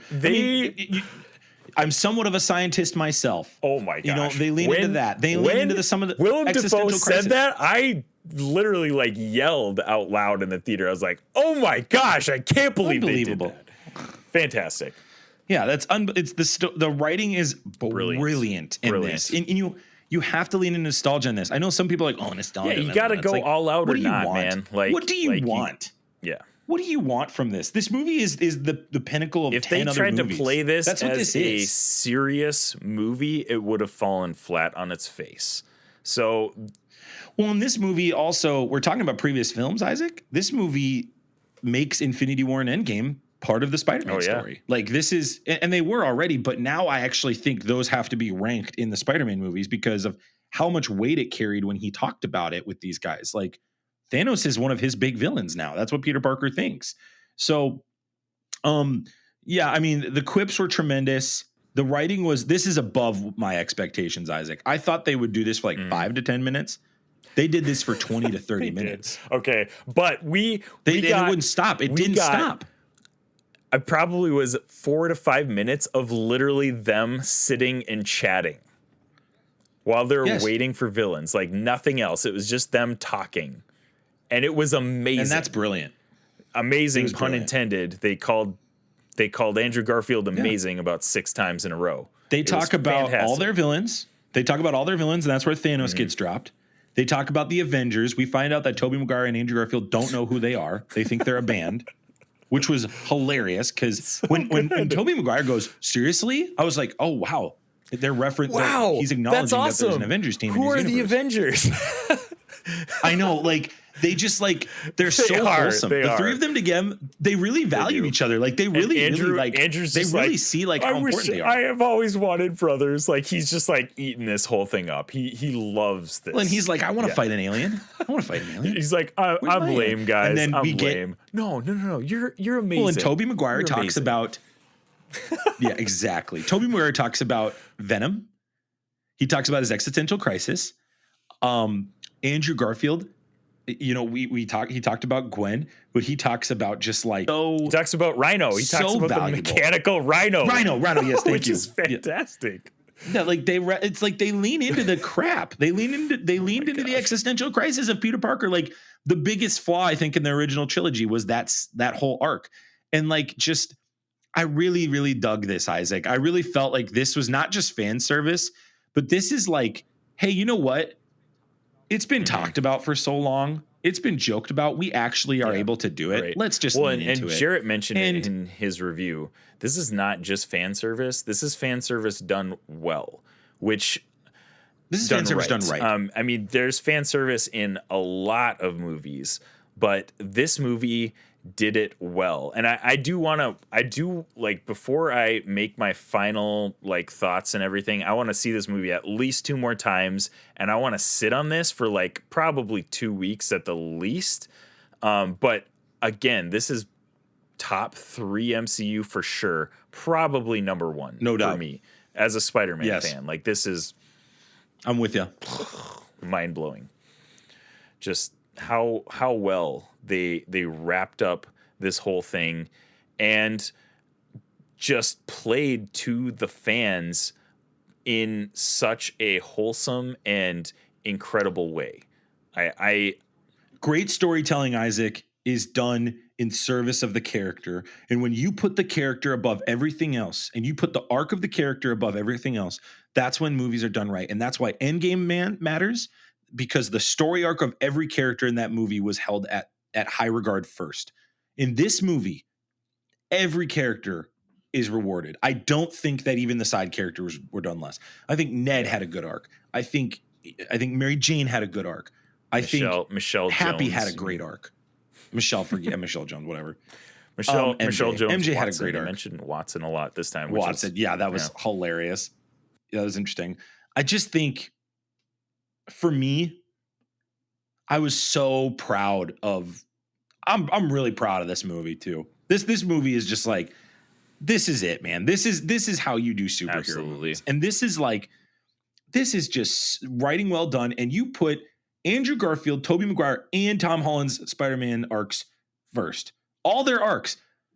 and we're bouncing all over the place. There's a lot to say about this end fight. This is the reason you go to the movie, right? Like, I mean, you don't have to be crazy to think that this is amazing. You don't have, you're not a nut job. You're not pandering. You're not being cheesy. You're not being an MCU fanboy or a superhero nerd by loving this. You're being a human being that appreciates good storytelling, absolutely. guys. And that's going to be, you're going to hear this. I'm reading some articles that are nuts. I'm hearing some people trying to be weird. And somebody actually reached out to me and said, so you hated Spider-Man, right? Because you're the guy on the Infinity Bros that hates all the things everybody else likes. Well, you do have that reputation. So. This ain't it, guys. I do have that reputation. This ain't it, guys. This is what it's all about. I'm so happy. I think those 20. I'm so happy that we all love this. It's so good, Isaac. Like this, it exceeded my expectations, though, Isaac. This exceeded it. And that's where Endgame was great. Endgame was tremendous. But my expectations were high. I was nervous coming into this. I was nervous about some decisions they were going to make. I did not trust Sony. I still kind of don't. But I think just in wait unison until Morbius with Kevin is in Feige the MCU, in the MCU, then you'll trust them completely. Oh, jeez. I hope not. Well, we're gonna talk about the future in a sec here, but let's talk about a couple key scenes before we kind of wrap this up. And yes, this is gonna be a long episode. Get over it. This is what you're here for. This is if what they're you're at this here point, for. they're like, yeah. If they're at this point, they're like, I'm already invested. I'm not out. I'm in deep. I loved Tobey Maguire's scenes with Flint and Doc Ock. The Doc Ock scene, Isaac, is incredibly emotional. I'm starting to get a little emotional just thinking about it now. Like, the nostalgia. Like, I love Sam Raimi's Spider-Man trilogy. Spider-Man 2 and the first Spider-Man are up there in, like, I think Spider-Man is probably my favorite Spider-Man live action movie up until this movie. The nostalgia just played perfectly into the emotions in this scene, and it represented Tobey Maguire's Spider-Man like 100%. Like, I had no sense that this was a different Spider-Man. Like, he was the Spider-Man that he used to be. He's the same Spider-Man. Like you said, emotional scene with Doc Ock, which he didn't get towards the end of Spider-Man 2 because he still was crazy. He had the chip that was fried at the end of Spider-Man 2. He gets not necessarily redemption, but like he gets to reconnect with Doc Ock, who was a good friend before he went crazy with the chip. And and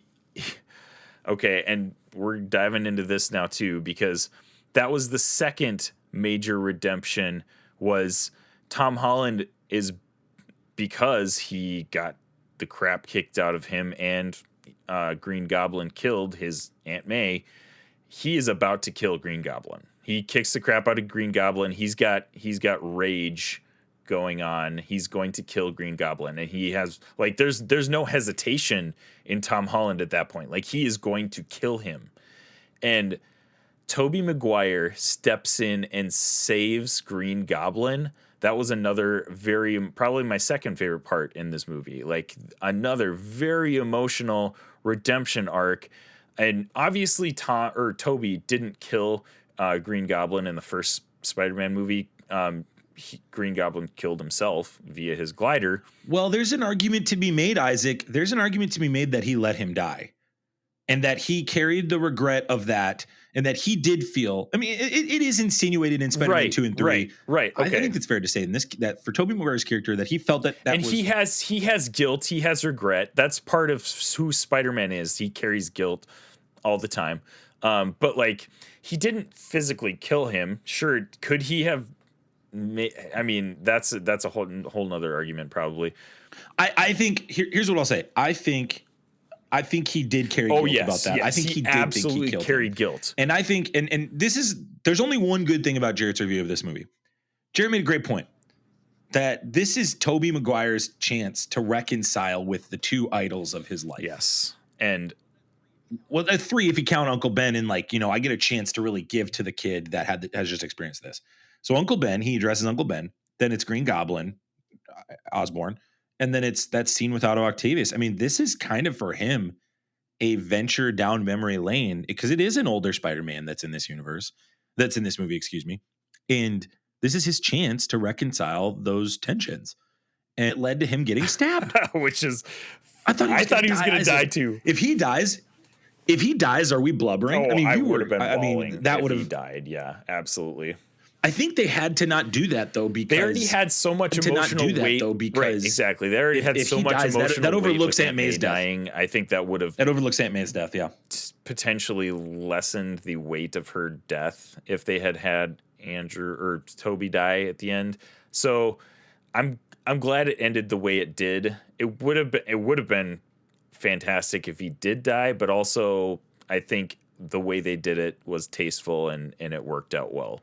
But yeah, I mean, like when he steps in front of Tom and stops Tom from killing Green Goblin with his own glider, which I'm sure was triggering for Toby, right? Because that's how he died in the first Spider-Man movie.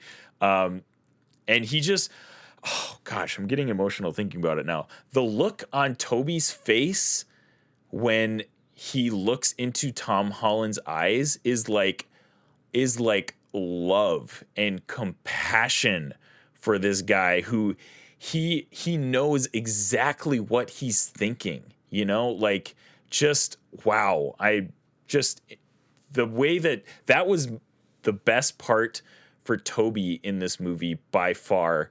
And if nothing else, if Toby had been here for just that moment, I would have been okay with that because this moment was so impactful for his Spider-Man and for Tom Holland's Spider-Man that it just, again, probably my second favorite part in the movie. Like just incredibly well done.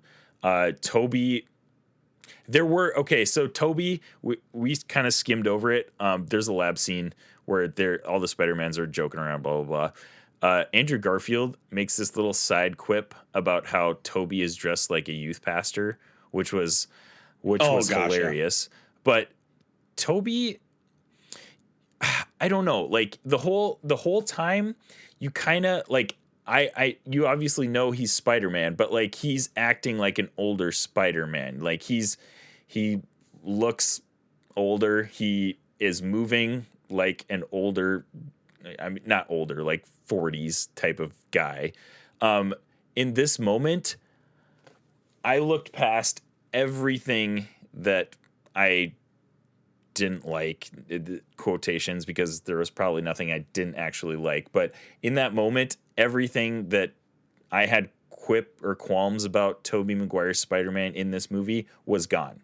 I fully was like, that's it. Tobey Maguire's redeemed in my eyes from his whatever he had done in his previous trilogy. Fantastic part. Yeah, we're smooning and we're saying the same thing. So let's move on to the nitty gritty. The pumpkin bomb gets lodged into the box, which breaks open the entire multiverse.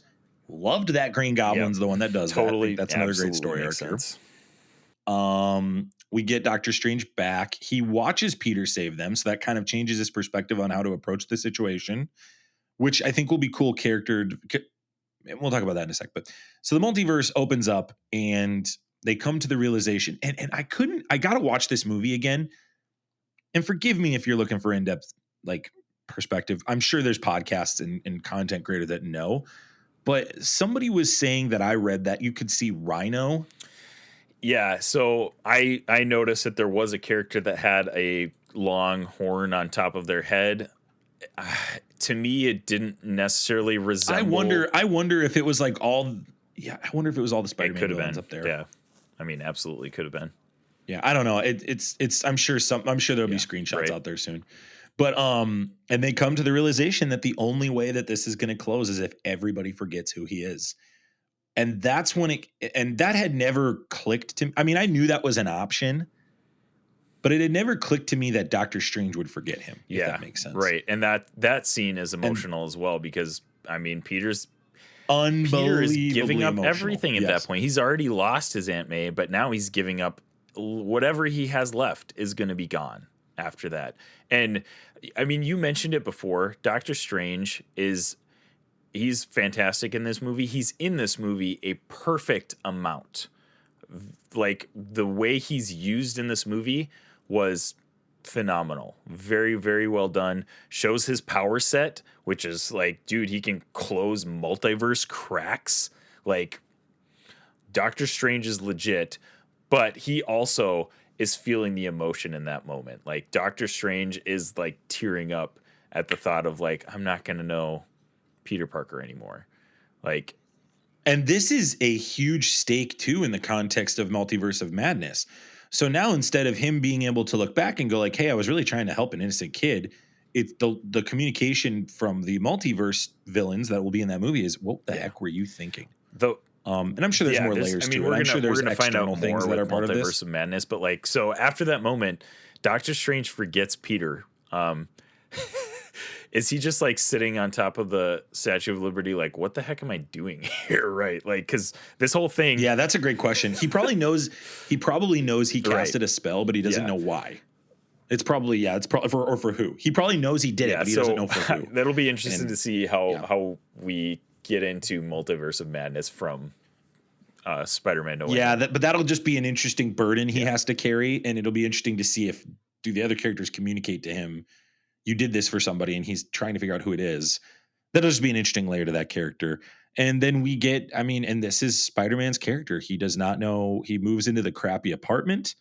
His new beautiful suit I read this too, that the red is similar to Tobey Maguire's, and the blue is the bright shiny blue from Andrew Garfield. It's the mix of the two that's nostalgic amazing. characters. I didn't catch that. That's awesome. It's a great The attention to suit looks detail and great fantastic, costume though. design. I mean, I can't wait Looks for tremendous. an HD still to come out of that suit, because it's gonna look. Oh gosh, it'll be at the end of the week. It'll be by next Friday. I bet those will be there.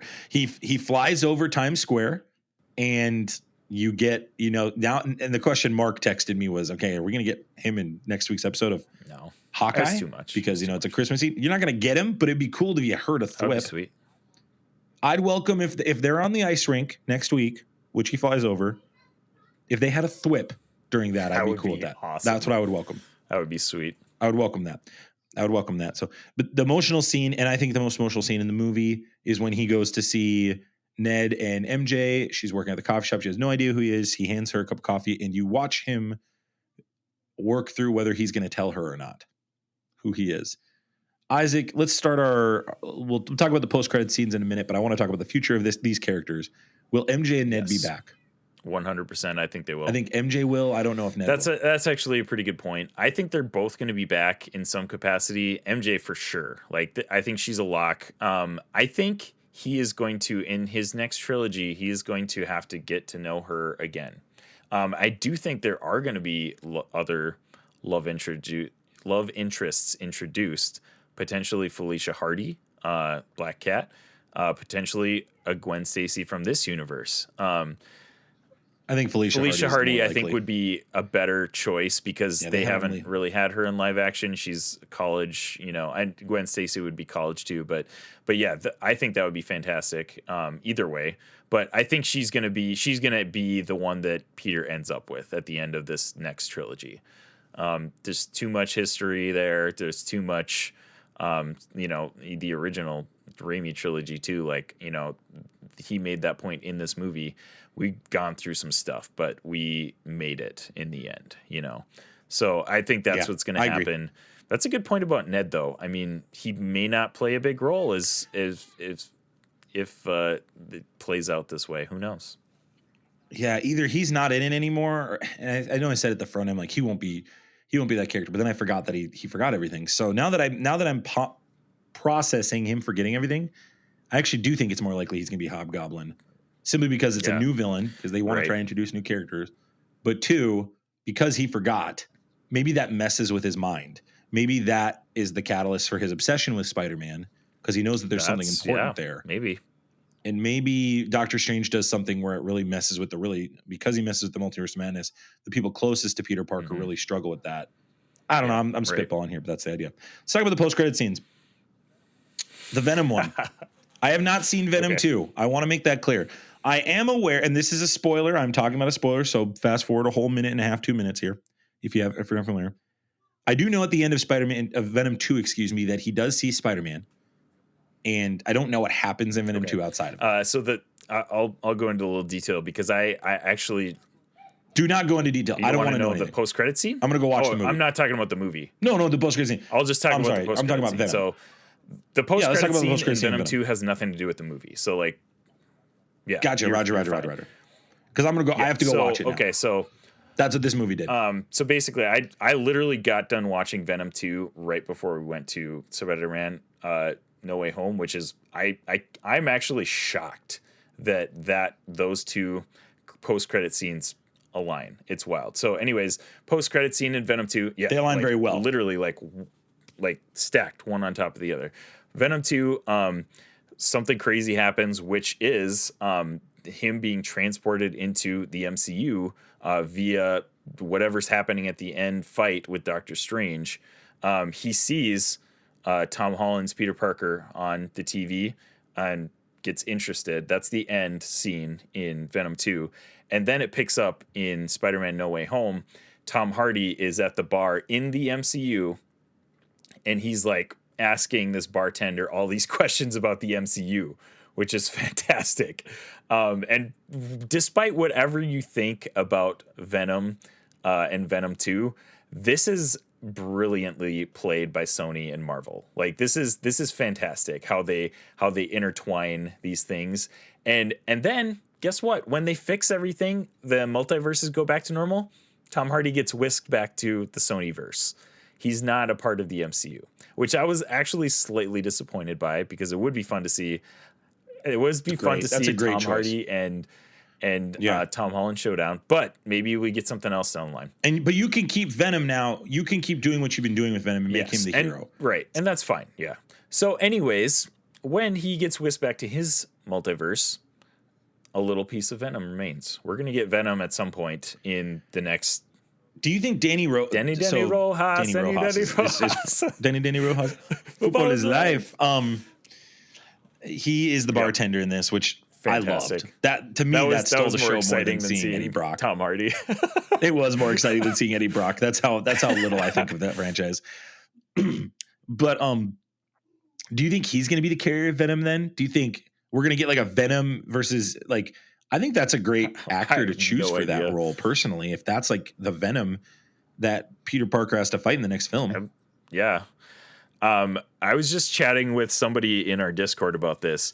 I despise the Flash in the MCU, and I don't want to see. I want to see an Agent Venom down the line, which Flash Thompson eventually becomes, but I don't want the MCU Flash because he is not going to play Agent Venom well. Oh, that's happening. That's going to happen if they do it. I would be very disappointed if that. I know, but that's the guy they got to choose if they do it, right? Hey, like you said, Danny Rojas, I could see that.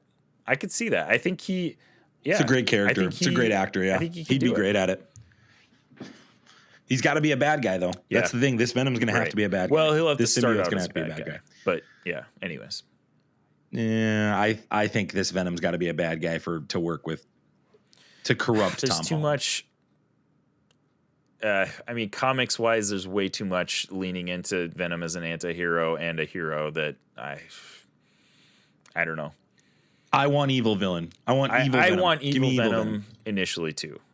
We want evil Venom done right. The reason people don't want that is because of what happened. But if you don't have anti-hero Venom, you don't have Agent Venom. So I don't know. Yeah, I think you're going to get a movie. I think in the next movie, Tom Holland gets that symbiote, and I think you're going to get a whole movie with Tom Holland with symbiote suit. Oh, it's going to be spicy. Can't wait. Symbiote suit's coming. I don't know if that's 4 or 5. And maybe Secret Wars is him in the symbiote suit fighting with the heroes. And then at the end, he's kind of corrupted and he just kind of gets more agitated. Maybe somebody dies and that kind of really triggers him getting more upset. I don't know. But I think they have to go a whole movie with that. Like, I think they have to tamper. I think he has to have a year with that on. Yeah. Personally, I want to see him get. I don't want it to be a sudden corruption. I want it to be a year-long transition. Like, yeah, as in the comics where he wears the symbiote movie transition for quite a long time before he's like, okay, I got to get rid of this. Like, yeah, that'd be epic. Exactly. That's what I'm what I'm hoping for here with the MCU, and I think they'll do that. I think they'll play it out, but we'll see. We'll see. And then we get the final. This isn't even a post-credit scene. This is like, this is a trailer. Did you like that they chose to do a trailer? A little disappointed because we are going to see this in social media like in a week or two or something. Like, I wish they would have shown something exclusive, you know. But at the same time, it was epic to see the Multiverse of Madness trailer. Again, you know, it would have been cooler if it was something different than we're going to see in 2 weeks. But seeing the nexus of all these realities was pretty sweet. Obviously, the trailer itself we've been on so long. Like, so. I have no qualms with the trailer. Yeah. It's just kind of a bummer that we didn't get something different. Because I'm like, I'm like 99% sure this is the trailer. This is the exact trailer that we're going to see probably in 2 weeks or a month or something like that. Here's the problem with this.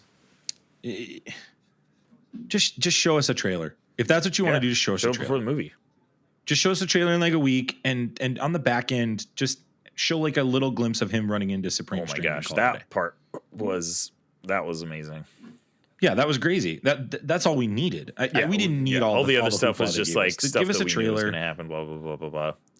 Yeah, I think it was. I think it was cheeky, and I'm not a fan of it either. Actually, I think this is really, really obnoxious. Actually, if you're going to do a post-credit scene, either have him approach Wanda, and by the way, I called that 2 weeks ago on our podcast. I said I think she's going to be in the post-credit scene, and she technically was, but it was a trailer.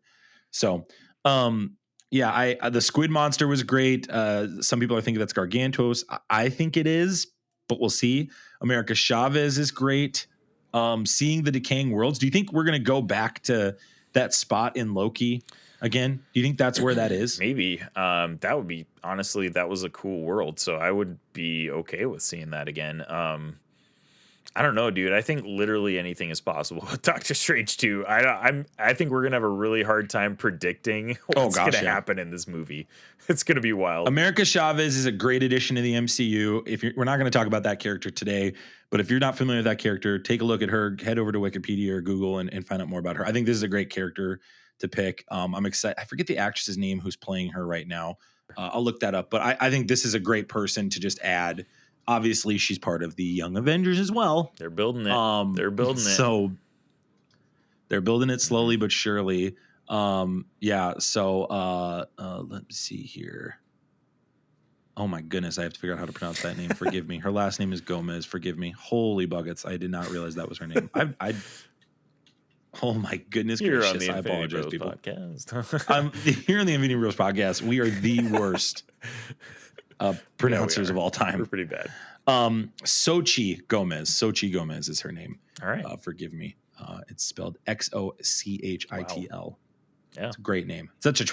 Anytime your name starts with an X, though, I will say that's a very, very powerful name. Sick name. Very powerful name. So, but that is our review of this movie. We did miss some things. I'm sorry if we did, but hopefully you enjoyed this movie as much as we did and had a great time. You can check out Isaac and I on Twitter, Facebook, and Instagram, as well as the Infinity Bros podcast. We'd love it if you've made it to this point and you have not left us a review. Please, please, please leave us a review so we can honor you and put you in the drawing for our episode 100 New Year episode. We're not going to have an episode next week because of Christmas, but it's going to be a New Year episode of 2022. This is our last episode of the year. Episode 99, Isaac. Crazy. By the way. Great episode Great penultimate episode to talk about Spider-Man No Way Home. So make sure that you leave us a review, join our Discord, check us out on Twitch, Facebook, Instagram, Twitter, and all that. Isaac, thanks so much for coming on today, buddy. Always a pleasure to talk Spider-Man. Yeah, dude. Thank you, Infinity Bros Universe, wherever you listened, however you listened. Know that we're thankful for you, and we love you 3000. We'll see ya. Bye. Thanks for tuning in to the Infinity Bros podcast. You can find the Infinity Bros on Facebook, Instagram, and Twitter at the Infinity Bros. Feel free to send listener feedback via email at infinitybrospodcast@gmail.com.